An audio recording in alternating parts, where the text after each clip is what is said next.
Prepustili ste mjesto predsjedavajućeg predsjedništva Bosne i Hercegovine Ali Izetbegović.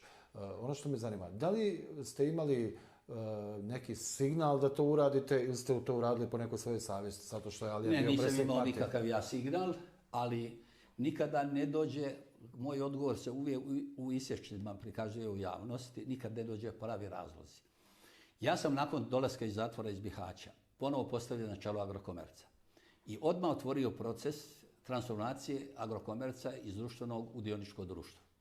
Nakon što smo stvorili sve pretpostavke da formiramo, dakle upravni odbor smo formirali, predloženo je da ja budem predsjednik upravnog odbora. Trebalo je odrediti generalnog direktora.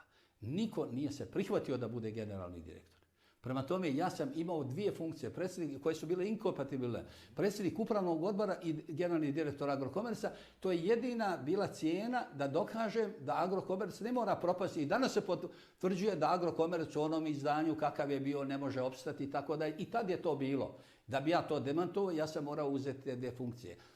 Ja mogu biti volonter i član predsjedništva i morao sam, radi građana koji su mi dali toliko glasova, morao sam ući u predsjedništvo.